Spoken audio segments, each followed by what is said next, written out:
Hi, my name is Yasmin Tarehi, and this is Gateways to Awakening, where we host one-on-one conversations with leading experts in wellness, well-being, and spirituality. Today's episode is with David Bingham, a leading voice in the world of consciousness. David was a spiritual seeker for nearly 30 years before realizing his true nature in 2005 while listening to a podcast of the American non-duality teacher, John Wheeler. Gradually, following realization, he started speaking one-to-one with people seeking to realize their true nature. And Effortless Being is the core aspect of his approach, and his interview on Consciousness TV was a major inspiration for Rhonda Byrne's creation of The Secret, which she publicly talks about as the inspiration. So thank you so much for joining us today, David. Thank you. Lovely to meet you. So David, to kick it off, I'd love to learn a little bit more about the moment that you, let's say, woke up and what that experience was like for you. Because I think a lot of people are confused about what it even means to wake up. So maybe we could just start there. Okay, well, realization is actually quite different to the way it's sometimes expected to be. It's really when we discover that we're suffering from a case of mistaken identity in human experience, because we've accepted through all our conditioning that we're existing in time and space as a human being. But actually, all along, we're existing as the infinite being. There is only one being, and we're all it. And we've actually consented to different levels of experience, and we've actually arrived at the human level. Which is almost a kind of disguise. So realization is actually realization of one's true nature, which is that we're eternal, infinite, timeless. And the realization of that and the integration in human experience makes a huge difference to the possibilities available to us.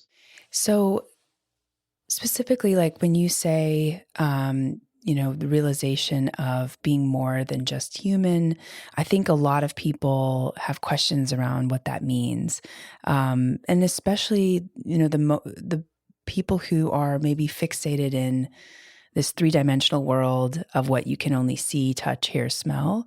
So how do you sort of not convince, but maybe make available this idea that there is consciousness and not just the human on this earth? Because I personally have had a very difficult time trying to have that conversation with someone who doesn't get it, doesn't quite understand.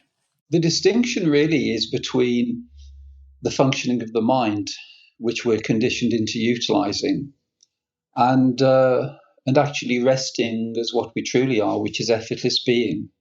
Because effortless being is what we are before there's any motion. So before the mind moves into motion or before emotions begin, there is simply this infinite field, and it's available to everyone because it's what we all essentially are. It's just that it's overlaid with the mind, and the mind is an instrument of limitation, and it's a dualistic instrument. So we tend to use the mind to make comparisons. We kind of build a conceptual identity from a very early age of who we are. And so the mind really is the device which keeps us in the human mode of experience. But fortunately, the opportunity to actually rest as what we truly are is something which is actually extremely simple and also very accessible to everyone, because all creativity comes from our innate nature. So any kind of creativity, whether it's art or music or writing or poetry, business, any kind of creative activity is actually coming directly from our essential nature. We've actually been misled in a way to believe that it's the mind which produces these things, but the mind is more like a commentator. And so there is much more which is arising from our infinite nature than people realize. Yeah. And I'm curious, like, what kind of practices that you do to deal with the mind, or are you at this point not even, taken over by the mind that like so many of us are? Do you have moments where you kind of fall out of this effortless being, and how do you get back? And also, how do you deal with others who are entirely in the mind?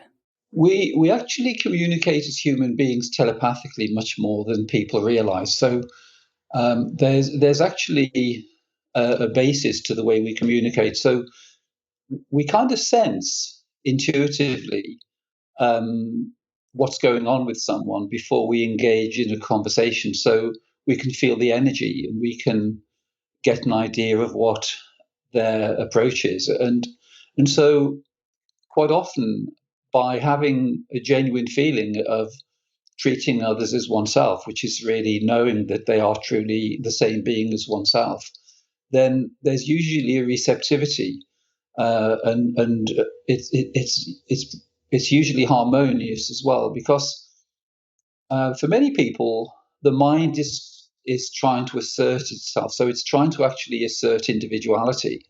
But when the need to assert in that way dissolves, then actually most relationships are harmonious because there's no opposition. It's a bit like the martial arts technique. You yield to overcome. So you really just let go. And if there's a genuine feeling, of compassion towards someone, then that becomes recognized in most people. And so relationships can become much more harmonious because we're as humans, we're kind of defending a fake entity because we actually remain as the infinite being. No one's ever actually become a human being. That may sound outrageous, but actually it's the truth. We've all remained as the eternal infinite being. And the human body is more like a virtual reality suit.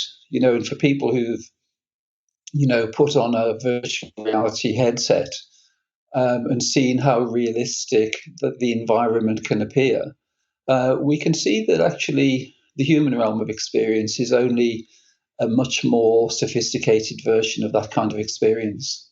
Mm. Well, then, David, what is the purpose of being a human then, in your perspective? Like, why even do this all if we are this effortless being and this consciousness, this infinite? Why take on the experience? And also, do you have to deal with so much suffering? Yes, well, we actually arrive at the human level. It's a kind of endpoint in a way because using the Indian version, in Indian philosophy, they speak of the koshas, which are actually sheaths of consciousness. So there's a sheath of bliss, there's a sheath of wisdom, there's the sheath of the mind, the sheath of the emotions, and then the physical body. And so to actually arrive at the human level of experience, we tend to have already had experiences in the other realms, and actually we're able to access them all. One of the misperceptions these days is that we're existing as a human being in time and space, but actually we're remaining as the infinite being, and what we're actually able to do is to project our consciousness through these various sheaths. And the more we become aware that that's a possibility, then the more easily available it is. So it's possible to guide people to be able to function through those various filters. And actually, to answer the question, it's really that because our true nature is infinite, as we're already infinite, we can't go beyond infinite. We can only have experiences of limitation. So the human realm is an experience of extreme limitation. And it's quite a dramatic realm, really. But with the with the knowing of one's infinite nature, it gives it a completely different perspective. Whereas if we think we really are a human being existing in time and space, and subject to all of the dangers which appear in this realm, then it seems quite scary. But realizing one's true nature enables us to see it in perspective, but also to gain access to other realms of consciousness, which are just much more stable. Yeah. David, when I had the experience of realization. My whole body also changed because there's such a deep relaxation that happens when you feel like you don't have to carry all the, I guess, weight of your life, and that there's like a more of a higher power, or like some, Yes. higher power that has a greater kind of purpose than you Yes. even know about, right? And it's so interesting Yes. because I think a lot of us sort of, I myself included, spent a large part of my life like growing up, with different religious backgrounds, then became an atheist, then found this spiritual path, and it seems like it's around us everywhere. I mean, if you look at nature, right, it's like the perfection of math in nature is just so profound, that Yes. I think it's a bit arrogant of our human mind to think that there's no, greater kind of organization, like something that we humans can't create, the earth, right? So Mm. it's Yes. interesting. So, David, I want to talk a little bit about the inspiration that you also had in realizing your true nature when listening to John Wheeler. Was there anything in particular that he said that kind of sparked this realization for you? Or did you kind of feel that you always knew it, but just couldn't put words around this feeling? It's realization. Quite often, there's a phrase used, which is the gateless gate, and for most people, there's a development which is taking place, and it's almost like having a little puzzle, and you have all the pieces on the table. But then, with a little bit of guidance here and there, it's possible to put them together where you see the full picture. And that's really what John Wheeler did for me. And it was really just making the distinction between what's permanent and what's temporary. And he uses the word awareness. So the the way he uses the word awareness, he makes it realize that there is awareness of various forms appearing. So there's awareness of thoughts appearing, there's awareness of emotions appearing, sensations, perceptions, and they're all appearing, and the forms all come and go. But actually, the awareness is stable and permanent. And the way that John actually described uh, the arising of forms in awareness enabled me to see just really clearly that what we truly are is never changing. It's just totally stable, and so everything that is appearing, everything that's coming and going. So whether it's the thoughts, the emotions, the sensations, the perceptions, they're all constantly changing. But that which is knowing the change is actually non-changing. So that's true for everyone. So the knower of all the forms is actually unchanging. And that's actually quite easy to see in some ways because, take the experience as a young child. We're aware of certain things arising, and so there can be sounds, there can be sensations, there can be taste of food, there could be the sound of our mum in the kitchen, there could be the sound of the TV, there could be a feeling of tiredness. All these forms are appearing in consciousness, and the knower of all those forms never changes.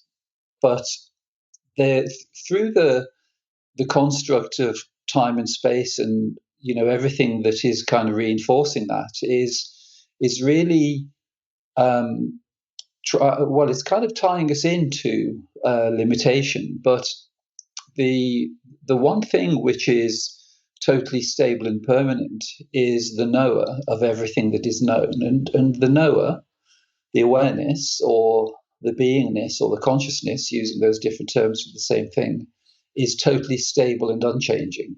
And so that's really the simplicity of realization. It's just that we've been distracted by all the forms.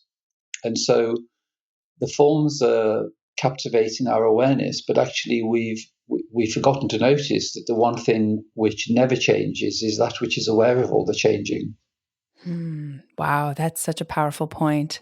Even just going back to the example that you shared, and thinking about my own life, like even if I look back on my life and observe it, there's always been an observer of my life. Yes. Like even there are moments when I was a kid, when my brain was not fully developed, my emotional world was not fully developed yet. I knew that there was some awareness of this life. Yes. Making sense of it. And yes. So that's powerful. Wow. Great example. So David, I want to talk a little bit about the idea of awareness. That's also something Rhonda Byrne used in her work with The Secret. And I'm curious if you could share with us the relationship that you guys had and how you inspired her in this concept of awareness, and also maybe how you have changed your own opinion of that concept, like through the work. For each of us, and what I would say is that anyone actually listening to this program is already well on the way to realization, because if there wasn't a level of clarity, there would be no appeal whatsoever in listening to this kind of conversation. So for everyone, really, it's just to accept the possibility of realization, because it's realization of what we truly already are. And so with Rhonda, it was a kind of development, because I did some recordings on Conscious TV between 2008 and 2011, and Rhonda listened to those. And there was a particular point in her life in 2016 where there was some quite challenging things happening. And so she listened to one of the recordings, and I think she was just very attentive at that time, because she was looking for an end to this turbulence. And so she kind of followed the track that I'd mentioned, which is to the John Wheeler podcast, which is on my YouTube channel, available to everyone. And she listened to what John had to say, and there was a level of clarity which came in for Rhonda at that time. But then she contacted me for a conversation, and we only had 2 or 3 conversations. But actually, she realized her true nature in the first conversation. That it's as though there was already a clarity which had arisen having listened to John Wheeler, but then quite often it's just a fine tuning that's required. And so that's really what happens in one-to-one conversations. That's how it's been with Rhonda, and that's how it's been with most people.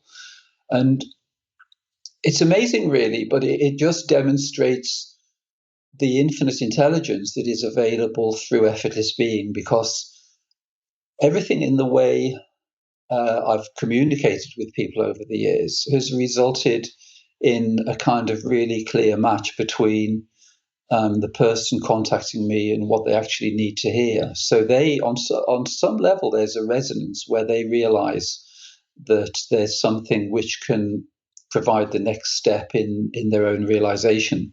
And that's really what happened with Rhonda. There was, she'd listened to probably all the interviews on Conscious TV, and there were many of them by 2016. All the major spiritual teachers were realized, but for some reason there was a resonance with my version of things, and so her intuition was totally spot on, because realization happened as a result of following her intuition, and that's really the important thing with everyone. It's following that kind of heightened sense of inspiration. What makes you really feel expansive and empowered, and a feeling of joy usually accompanies those things. And it's the teachers or the knowledge which is available in that way that is the most important thing to follow. But I'd just like to say something here, Yasmin, which is that what's happening this year, and I'm noticing it, very often, is there's actually spontaneous realization happening. There are people who are writing to me, and they just say, that they read a particular phrase or they heard a particular statement, and there was instant realization. And so that's and also there are many people who've contacted me this year, and I was thinking that they were seeking realization, but there is already realization, and so they contacted me because they just wanted some further refinement and clarification. So that that's really the opportunity for realization is really becoming available widely now for those who are ready. I love that. Yeah.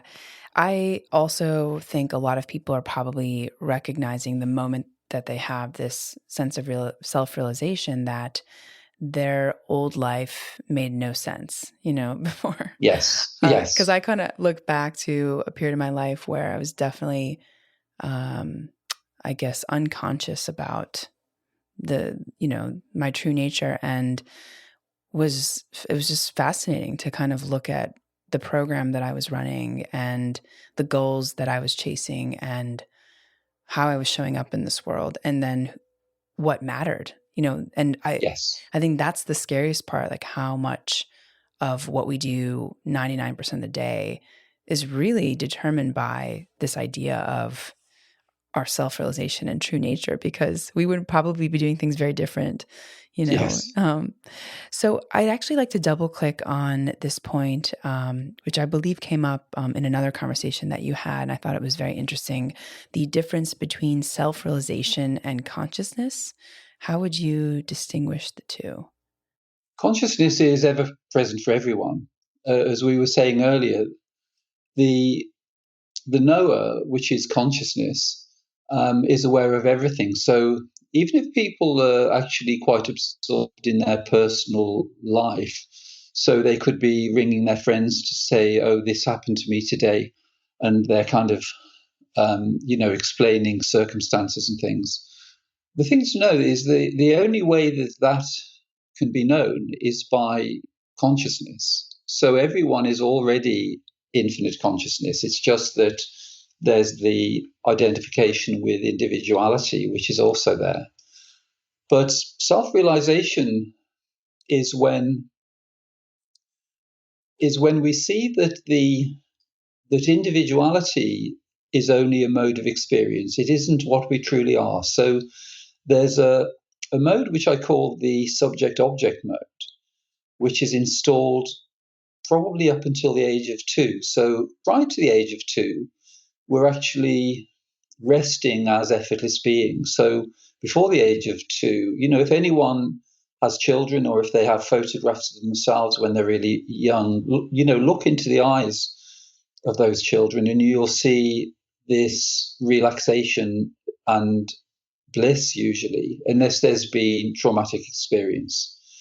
And and that is the place we begin. So we actually begin and remain as this unified field of consciousness. It's just that gradually we build this mode of experience where initially we're kind of listening to our parents having a conversation, and then we start to hear this name, and then we realize at some point they're applying it to us. So we're resting as this infinite field, which is there's no disturbance in it whatsoever, and then we kind of observe that there's this little game being played between our parents, and then they want to include us in it, and there's a point where it registers that the name applies to us, and then we see it as a kind of invitation to play the game. So when they say, "Oh, would you like a drink of water or would you like something to eat?" and they call us by name, then we start responding as though we are this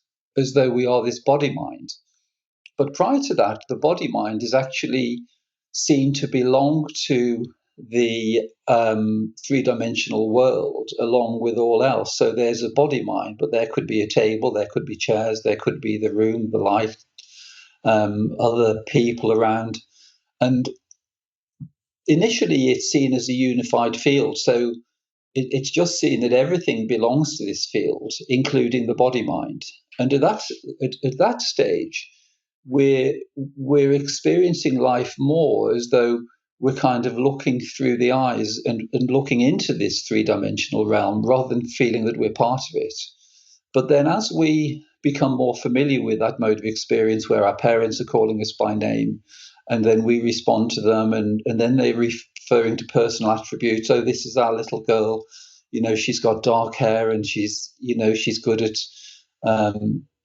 playing, or she likes watching TV, and all of these sort of personal elements become included.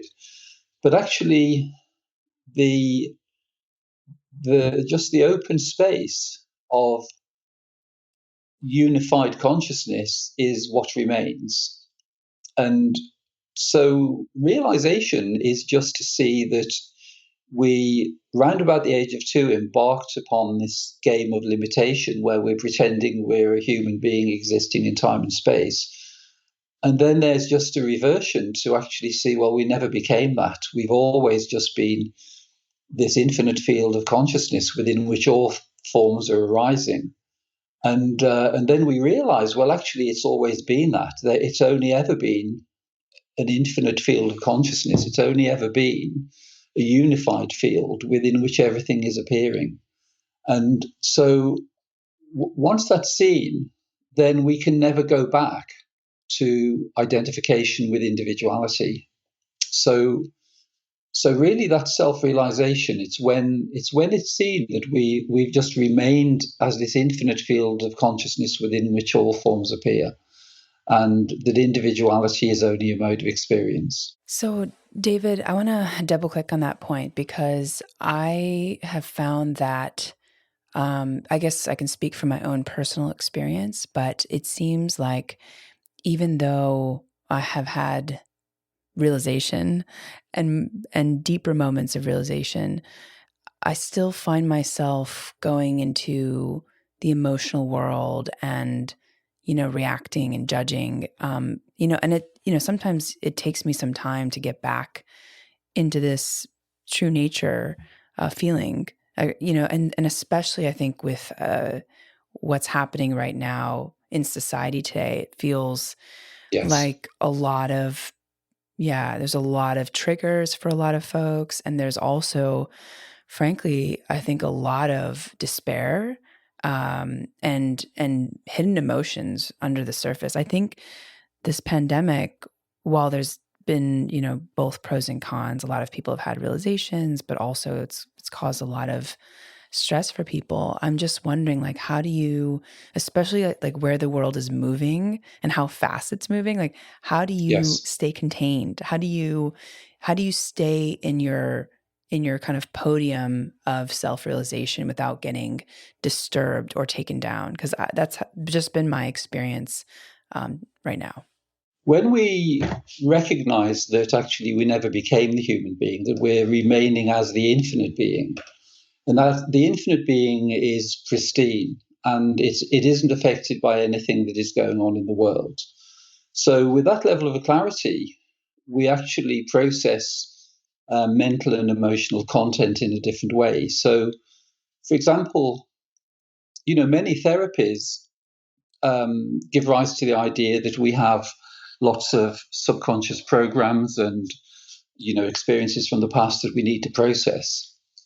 And although that's true to a degree, because we wouldn't deny that those experiences happened, what I would say is that the emotions and the thoughts, they're actually being reintroduced into this pristine present moment at any time. So in reality, because we remain as the infinite timeless being existing in this present moment, and that's all we've ever been. We can't. So there is no. In reality, there is no past. There is only this present moment. So any idea we introduce to do with emotional content or tendencies or thoughts is because we're actually introducing them back into this very present pristine moment. So once we know that that's the way it works, then it's actually possible to decline the invitations, because everything is delivered to us as an invitation. So any emotional turbulence, there are certainly tendencies that we've learned. For instance, before birth, we're actually, all of the emotional tendencies and content from our from our mum especially is kind of being downloaded into our nervous system, so that when we start to function in the human realm, those experiences are available and we start to interact on that level of limitation.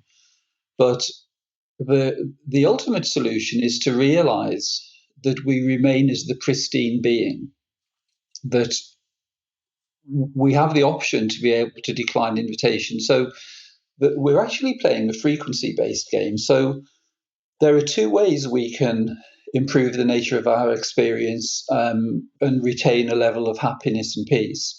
The first one is actually by consciously favoring higher frequency experiences. So by having a sense of gratitude, appreciation, love, compassion, feeling of unity with all of life, then we can maintain a high frequency of experience, and that starts to predominate. And so there's actually no upper limit to the frequencies we can attain. And the more people on the planet who are doing that, then the higher frequency is possible in human experience. So that's the sort of positive side. And then the lower frequency emotions tend to be things that we've experienced in the past. So we each have tendencies to accept invitations into low frequency experiences. So say, people tend to have a particular experience. Some people it's fear, for some people it could be depression, for others it could be anger. Each of those low frequency experiences, we have these invitations. So it's almost like a party that we've been invited to. So if we've been to a party before, which is to do with, say, fear, it's a bit like going on the ghost train, that we know that if we go on this ride, we're going to have particular experiences. So if we take fear as an example, there may be a previous invitation that we've received. So something is delivered to us which triggers us. And so that trigger is inviting us into the fear. But because we're the sovereign being, we can actually decline that invitation. And when we know we have the option to decline it, then the invitations become weaker. And it's a bit like being invited to a birthday party and you don't particularly want to go. So you politely say, no, I'd rather not attend. And then at the next birthday, you may still be invited, but rather than having a really nice card, they'd probably just send you an email and say, would you like to come to my party? And so we decline again. And then the next year, the person may see you in the street and say, oh, it's my birthday, and they're inviting you again, but you actually decline. So by the third or fourth time of declining, we actually stop receiving the invitations. And the invitations become weaker. And so that's true of everyone. It's seeing that we're remaining as the pristine being, and that every experience, it isn't as though we have this great big pile of psychological problems. We can have the idea of having a pile of psychological problems. And because we're the infinite sovereign being, we can actually manifest according to the concepts we're holding. So if we're holding limited concepts and concepts which result in suffering, then that's going to play out because we're actually projecting our infinite consciousness through these various filters. And what manifests is what we actually believe to be true. Wow. And, what about, the not inviting the birthday party analogy? I struggle with this concept because I've heard, at least folks in the therapist realm will say suppressing emotions is making it worse. So do you welcome it and then kind of allow it to move on, or do you just not? Like what sort of happens? Maybe I can ask you in your own personal world. Of course. Well, it actually begins. It began with me in about 1999, 2000, and initially it was when I read Eckhart Tolle's book, The Power of Now, and there's a chapter in his book which is on the pain body, and what Eckhart explained then is that every form of emotional turbulence is something which is actually only empowered by our own consciousness. So he explains it as identification. So if, for instance, say we wake in the morning, and for the first few moments we're just feeling peaceful, and then the mind engages, and we start to think of what we have to do for the day. We think of the problems that have been arising recently. The sequence of work that we have to do in the day, if there are any difficult situations that we perceive to be happening. And so if we identify with all of those thought streams, then those thought streams activate the emotions. So we begin the day in a state of emotional turbulence. But when we discover that it's only our own emotional energy, it's only our own life energy, which is actually empowering those emotions, that by observing them, rather than identifying with them, we disconnect the energy supply. So, so if we wake in the morning or at any time of the day, there's emotional turbulence, rather than identifying with them and thinking, oh, we're having these emotions, it's seeing that actually we're just this open space within which all forms can appear. And so when there's an emotion which begins to arise, it's better just to observe it rather than identify with it. And so using terminology like there's awareness of a feeling of fear, or there's awareness of a feeling of unhappiness, or there's awareness of a feeling of depression. And so by using that terminology rather than saying, oh, I feel really depressed today, I feel really unhappy today, I feel really afraid today, then we begin to create the ability to actually decline the invitation. And the declining of the invitation is actually observing it as being independent. And then by keeping it as an observation rather than an identification, we've disconnected the energy supply. And then that emotion begins to settle. And then what's revealed when the emotions are settled is our true, imperturbable, effortless, omnipotent, eternal being. I love that so much. I love this. So you could say there's an awareness called anxiousness, or there's an awareness called fear, and not identifying with it, which I think so many of us identify with our emotions, and we have all these narratives and all these stories about why things are happening. So that's such a powerful point. Yes. Well, it's with anything, it's realizing that the awareness is actually the infinite field within which everything appears. So it's seeing the emotions as forms appearing within awareness. So using the analogy of the cinema screen. When we wake in the morning, what's in front of us is a cinema screen. But actually, because we're the the sovereign being or the director of our own movie, we can actually decide what images we're going to be projecting on there. So for some people, we could be, there could be a tendency, or in the past we've projected fear or, um, depression or something onto that screen. But it's realizing that what precedes the arising of those emotions is actually this field of infinite potential, which is just the open space of beingness that we've always been. So we never actually move from that. And in the same way, the cinema screen isn't affected by any of the forms being projected on it.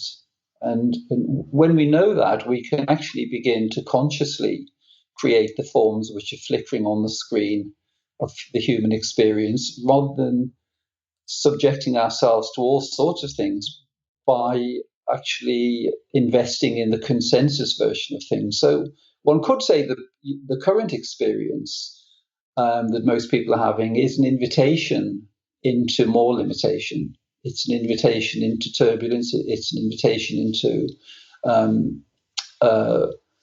a relinquishment of our sovereignty. And so the thing that's happening, though, actually is it's like this. It's like a big movie that's taking place, because on the one side there's the mainstream version of things, which is inviting people into further limitation. But also, and this is certainly true of all the people listening to our conversation, there's also an opportunity to actually wake up to one's infinite nature.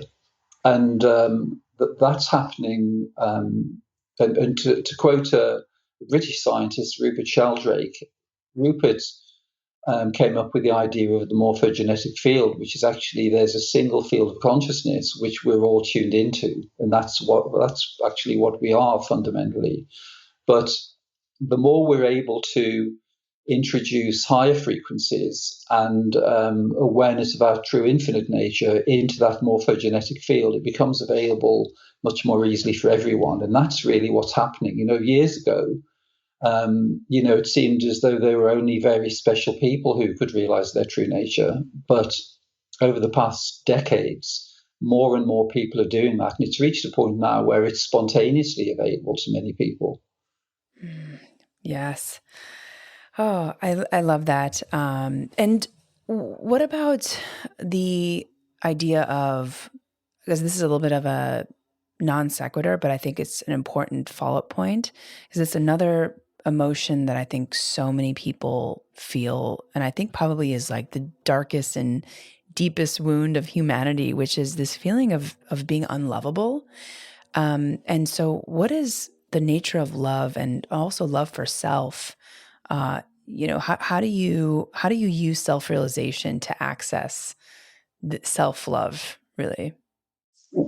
It's firstly realizing that we're playing a game of limitation. So the the human realm of experience is based on duality. So the options to experience love in the human realm in the kind of mainstream version is based on personal love. So it's the idea that we can fall in love with someone, and that then we could maybe have a very special experience. But lots of people pursue that, and it doesn't quite work out in that way for all sorts of reasons.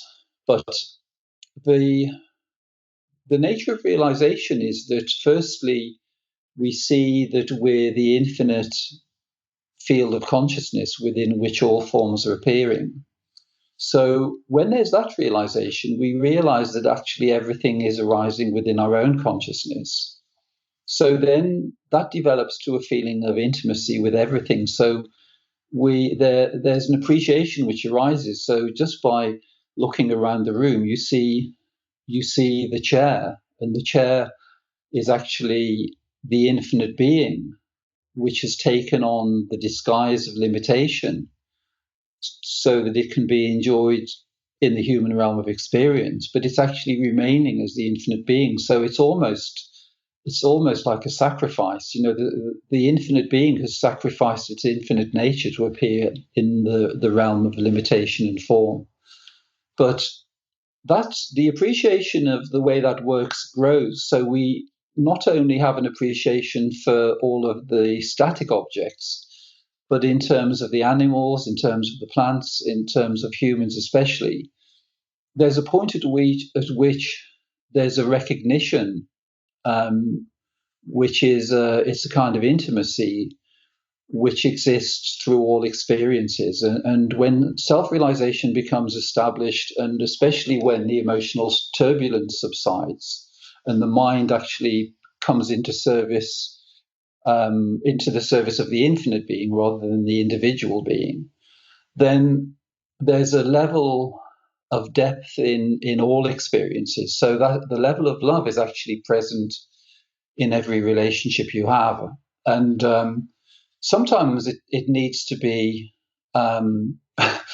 disguised slightly, because it can kind of give the wrong idea sometimes. If you speak in the way you feel, it could result in either a punch on the nose or a slap on the face sometimes, because people could totally misinterpret, because it isn't something that's familiar really with most people at the moment. So it's sometimes it needs to be guarded. But the thing I love about speaking one-to-one with people is that's actually the frequency which is available, and it's that's really the frequency on which the interaction takes place. And so I love having those kind of conversations because it's possible to function in a completely unguarded and coherent way.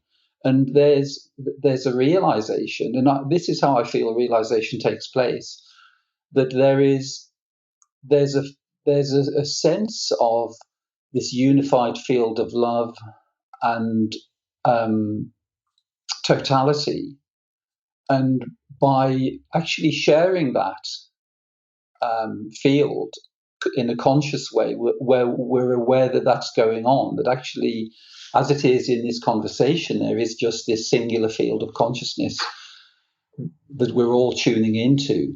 And that is just right here and now. And that's what we truly are. There are just these waves of sound appearing and waves of form appearing in this moment. But actually, it's just this infinite ocean of love. And the more we realize that, then the more that is accessible and able to be experienced, not only in a unified, infinite way, but it actually finds its way into personal experience. And that's really, in my opinion, the reason for the human experience, because in for everyone, the feeling of love, for instance, of a parent for a child, or for one's partner, or for one's parents, or for one's pets, it's that it's the opportunity to experience love in a dualistic sense, which gives life, the deepest meaning and purpose. But in self-realization, it moves on to a completely different level, because what's coming in then is the infinite love of the infinite being, which is actually coming through into the human realm of experience. And it's just the most amazing opportunity, because the total fullness of our infinite nature is actually directed into this realm of limitation. And then the contrast that's experienced as a result of that is just amazing, because it's the totality expressing itself through the most extreme form of limitation. That sounds so palpable, the feeling of what you're expressing about this kind of different type of love that exists, this total fullness, and Yes. the unconditional maybe aspect of it that frankly just I think is impossible to exist, right? in a dualistic world. So I want to talk about our self-image and our self-concept. So many of us have grown up to believe that we are a certain type of person. I grew up, as a minority in this country. My parents are Iraqi. I grew up Iraqi American, and I'm really curious how you kind of help people think about how we can change our self-image and self-concept. Yes, certainly. Well, the first thing is to actually see the self-image and the self-concept as a construct. It's something which we actually begin with a clean sheet. Everyone comes into this experience fundamentally as infinite potential, but then there are certain limitations which have been applied, and those limitations, they can be deconstructed. And so I actually have someone who I have a really deep and warm relationship with, who is a lady from Iraq who is living in Amsterdam, and and we've spoken 3 or 4 times, and it's just the most amazing relationship that we have, because she started by discussing the way her life was in her early life. She left Iraq when she was quite young, and she was explaining how she needed to actually, because she was the only girl in a family of boys, and she realized that the best way to actually survive in that situation was to become like a boy. So she started wearing boys' clothes, had a haircut, didn't wear makeup, and she found life much easier then. But the way it's developed since then, there were certain things where she for instance, she loved traveling, and she just really felt as though all of the cultural boundaries just fell away when she was traveling. But um, the the way we've been having the conversation is actually to do with deconstructing those limitations, and for her to see, what her true potential is. And it's been delightful, really, because lots of the limitations have just fallen away, and that's the potential for us all. So any limitation we're holding is actually only because we're holding it to be true.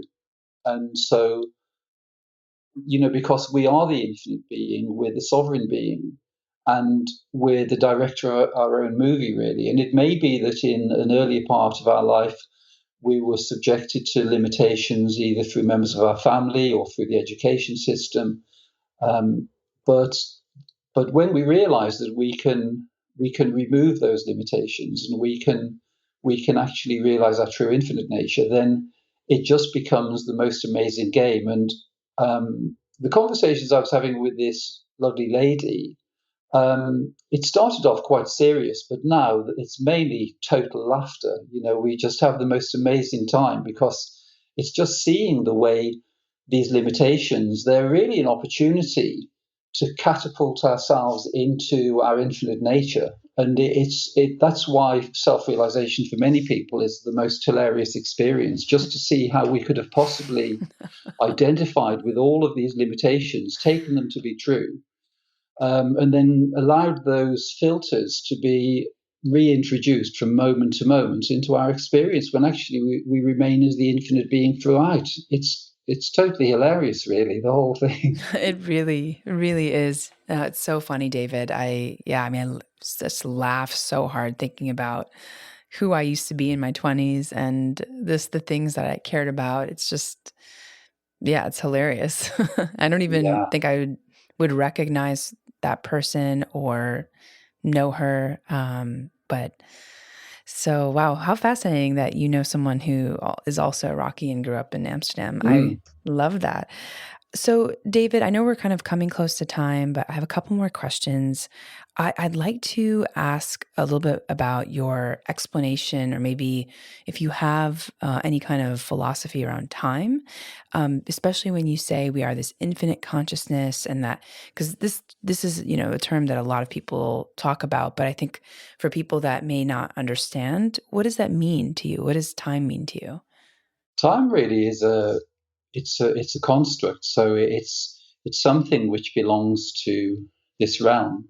And so, for instance, if we take different examples of time, so there's the there's the time we currently live by, the various time zones. There's the idea of time passing in relation to our birth, but also there are, for instance, in the dream state of consciousness, time can be experienced in a completely different way. So we may have a dream where the time covers, say, 10 years, and then we wake up and we realize that that dream took place in maybe 5 minutes. So Hmm. the sense of reality is always relative, and time is always relative to the experiences we're having. And so, uh, something that's actually quite appealing in terms of time is that when we when we notice that actually we remain existing just within this time, this moment, then it's the opportunity just for everything to settle, so the mind can settle, the emotions can settle, and also the the nervous system settles down. So there's actually a bonus in a way to living from timeless, effortless being, because while the mind's in motion, then it's actually giving rise to concepts to do with the aging process and to do with time going by. But one of the elements of effortless being, which I tend to promote, is that we just having a sense of total ease, not feeling under pressure, never having to feel as though we need to hurry, just a sense of total self-respect, because everyone is the infinite being, and everyone deserves respect, and everyone deserves to be able to experience in a way which is just harmonious, joyful, and relaxed. And the more we accept that life can be like that, then the more infinite intelligence actually comes in. So the element of time plays a far lesser part. So in one sense, you could say we change the nature of the way we experience time. The consensus version is, we all have to work really hard. We have all these deadlines to work to. And, if we accept that, then we can just be constantly in this mode of seeking where we never feel relaxed. We never feel as though we can, just give ourselves time to experience things totally in the present moment. That we're always venturing into some illusory future. And so we can actually change the nature of experience of time by changing the beliefs we're holding about it. Wow, that's very powerful, especially in, I think, the corporate world where it feels like, especially now, people tend to run faster when they lose control. Yes. And it's just interesting. A lot of people are in like back to back to back meetings, and that level Yes. of running, I think, is something that is trying to distract us from, the greater insights. And I say this Yes. because a lot of people ask me, like, how are you able to get so many things done? And it's often when I'm not grasping or trying, or, it's like the insight. It's like Yes. a layer of thought that is kind of exists beyond, into the collective, where I can just grab it and keep Yes. going. And so it's so interesting because, like, even if you cared about productivity, the way that we're approaching it is not serving anyone, and I think is also creating a lot of sacrifice. Yes. So, David, oh man, I have so many questions, but I know we're pretty much at time.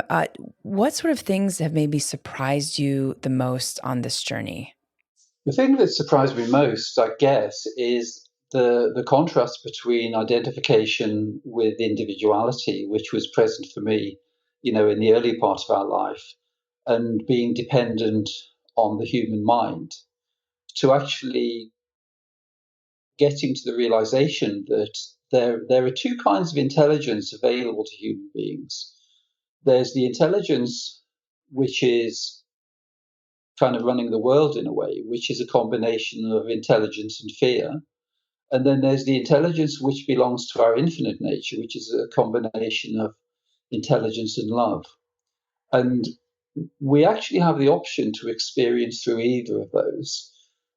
As you were saying, in the corporate world, for instance, it's a combination of intelligence and fear. And so it's actually a misperception. All of the ideas which are to do with getting people to work really hard, back to back meetings, being under stress, it's actually really inefficient because those people they're not enjoying what they're doing, they're not performing, in an optimal way. Their ability is diminished generally. But actually, the most surprising thing is the way infinite intelligence actually steps in where we give credit to it. So, in a Christian sense, it's like the return to the Garden of Eden. It's when we've actually ventured into the dualistic realm. We've eaten the fruit from the tree of knowledge of good and evil. We've played that game. It's been pretty unsatisfactory, but the wonderful thing is to rediscover that there's an intelligence which is available to us, which will begin to transform our lives. And it isn't that we have to have a kind of change, a dramatic change in the way we experience. It's just beginning to function on the basis of accepting that there is an intelligence which will begin to take care of the details in our lives so that we can have a much more enriched experience. So it begins with self-respect, and it begins with um, having a sense of appreciation for whatever situation we're in. Maybe we have a stressful job. Maybe we have a life where we seem overburdened. But actually, just in those glimmers of space where there doesn't seem to be the burden, there can be an appreciation of um, a different possibility. And as we do that, then those spaces begin to grow. and then our life can become transformed. So it can be a gradual experience from being under total pressure to a state of effortless being, and that's really the transformation available to everyone. But it's, while we're accepting the consensus version of things, it's seeing that life's the challenge. We're the infinite being, and we've said, well, what we're going to do is we're going to parachute down into that realm of extreme limitation, and we're going to wake up to our infinite nature, and we're just going to turn everything around. So we begin in total limitation and emotional turbulence and mental preoccupation, and then turn it around into a state of ease, delight, infinite love, infinite possibilities, and no upper limits to the experiences we can have. Wow. I love that. I'm going to put a quote on my wall. I am an effortless being. Or maybe just there's an awareness that is an effortless being. But I feel so relaxed talking to you and hearing these concepts. I think so much of culture just like does not remind us of this, and in fact makes us want to move fast. So David, what is your main takeaway? What do you want to tell our audience as kind of your final call to action, if you will? It's realizing that everyone is the sovereign being, and that is actually, quite unusual in terms of the sort of mainstream version of life. But it's realizing that the challenge of human experience is actually to awaken from identification with the limitations of this experience, and to realize our true, eternal, infinite, magical nature, which has never left us. Beautiful, beautiful. And David, are there any books that you could recommend to our audience that maybe have inspired you, or books that you think folks should just check out in general? I know you mentioned a couple in this conversation. Yes, well, in terms of disconnecting the energy supply from the emotions, I would say that Eckhart Tolle's book, The Power of Now, specifically the chapter on the pain body, will enable people to learn how to actually disconnect their own energy supply from the emotions that they're having. Because, it's assumed that there are specific emotions which arise according to, events happening in life. But that's just a consensus belief that, we don't actually need to experience anything in any particular way. For instance, I experience things like bereavement and loss and turbulence in total silence. They don't result in emotional turbulence. They're only beliefs that people have subscribed to. So we can actually change the nature of our experience. And so the main thing there, because we remain as effortless being isn't a destination, it's what we are when all of the motion stops. So when the motion of the mind stops, when the motion of the emotion stops, then what remains is effortless being. And effortless being is right here and now. So it's really just beginning to learn how to disconnect from that. There are interviews on my YouTube channel which actually go into this knowledge in a much deeper way. There are also some audio clips where I go into the details of being able to maintain a high frequency of experience and how to decline the invitations into the low frequency emotions. So they're available for people to access. And so the most important thing for everyone, though, is to actually follow one's own intuition. Follow the highest frequency and the highest feeling, that which gives you that sense of expansiveness, lightness, and infinite possibilities. Follow those feelings and they'll direct you, because if you're listening to those rather than the conceptualizing mind, you're actually functioning from effortless being, from the body of wisdom. That's your true guide. That will enable you to realize you're already home. I love that. Yes. Follow the highest feeling. And David, you mentioned YouTube, so it's just David Bingham at YouTube. And then what's your website? It's nonconceptualawareness.com. Okay, great. And then the YouTube channel is just you can search your name and find it. Yes, it's just if they just put in a search for David Bingham channel, it'll bring it up there. Amazing. Thank you so much for your time, David. I love the call to action about follow the highest feeling and follow your intuition. So for our audience, thanks for joining and for listening. In this episode, we learned about what it means to be a self-realized being and live effortlessly with David Bingham.